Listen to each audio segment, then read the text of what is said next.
24 সালে যে জুলাই মাসে যে আন্দোলন ছিল, অগস্ট মাসে যে 5 তারিখে যে এই দেশ থেকে কিছু মানুষ পালিয়ে গিয়েছে, তাদের বিরুদ্ধে যে আন্দোলন ছিল, সেই আন্দোলনের সময় এই পরিবারের কোনো না কোনো সদস্য শহীদ হয়েছে।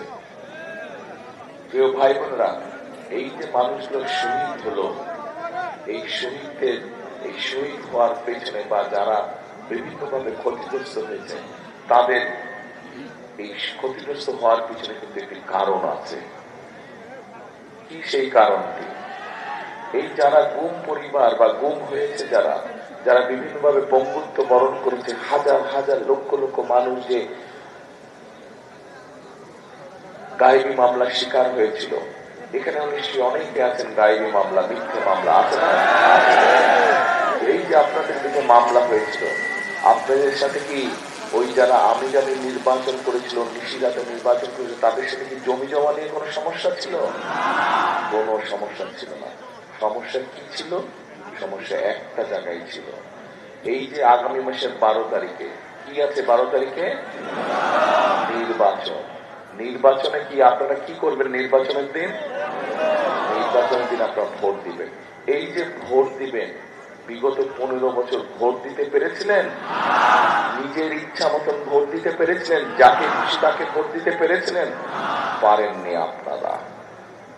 এই আগামী মাসের 12 তারিখে যে নির্বাচন, এই যে নিজের ইচ্ছা মতন, নিজের চিন্তা মতন যে ভোট দিবেন, এই অধিকারটা আদায় করার জন্য এই পরিবারের সদস্য যারা গুমের শিকার বা খুনের শিকার হয়েছে বা জুলাই যোদ্ধা রয়েছে, তারা সেই ত্যাগটা স্বীকার করেছিল। এখন প্রিয় ভাই বোনরা, এই যে আন্দোলনের যে সংগ্রাম হয়েছে, আমরা তার আগে দেখেছি এই যে রাস্তা দিয়ে সিলেট থেকে সেই সকাল থেকে মিটিং শেষ করে একটার পর একটা হাজার হাজার মানুষ রাস্তার মধ্যে আটকিয়েছে। আপনারা যেরকম এখানে দাঁড়িয়ে আছেন, অপেক্ষা করছেন, হাজার হাজার মানুষ একটা জায়গায় 1 মাইল রাস্তা আমি পাইনি যে ফাঁকা ছিল, শুধু মানুষ শুধু দাঁড়াচ্ছে, আমাকে দাঁড় করাচ্ছে, কথা বলতে চাচ্ছে। কেন? এই সব মানুষ একটি পরিবর্তন চায়। পরিবর্তন চায়, মানুষগুলা নিরাপদে থাকুক। ঠিক? সারা দেশের মানুষ পরিবর্তন চায় যে দেশের মানুষের যার যে যোগ্যতা সেই অনুযায়ী কাজ করবে, ব্যবসা বাণিজ্য করবে, শান্তিতে থাকতে চায়। ঠিক? দেশের মানুষ চায়, ওই যে মনে আছে রূপপুর পারমাণবিক কেন্দ্র বানিয়েছিল, সেইখানে একটা বালি শুকানোর ভাড়া ছিল 7,000 টাকা। এই যে দুর্নীতি, দেশের মানুষ এই দুর্নীতি দেখতে চায় না। ঠিক?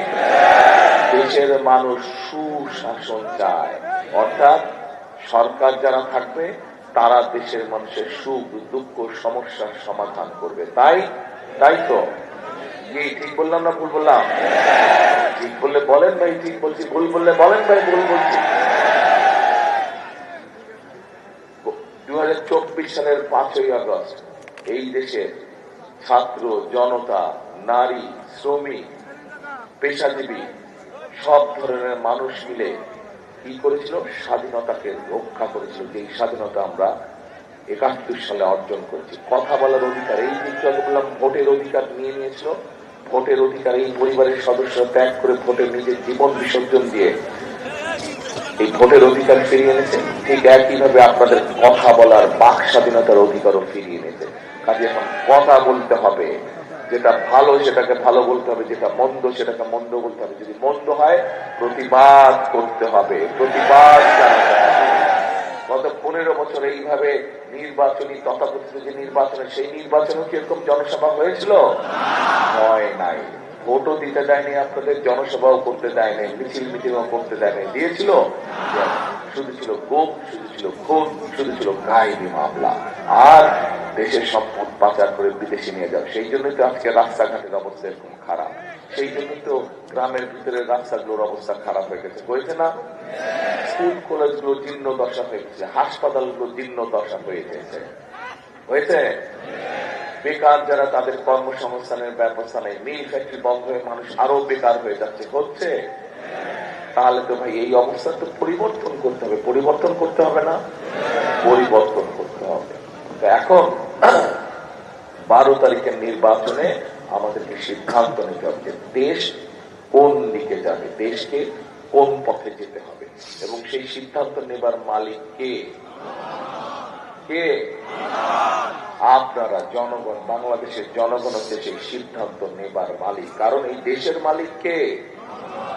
জনগণ হচ্ছে এই দেশে। এই যে 20 কোটি জনগণের 20 কোটি জনগণ হচ্ছে এই দেশের মালিক। কাজেই 12 তারিখে দেশের মালিক মিলে, সকল মালিক মিলে সিদ্ধান্ত নেবে যে দেশ কোন পথে যাবে।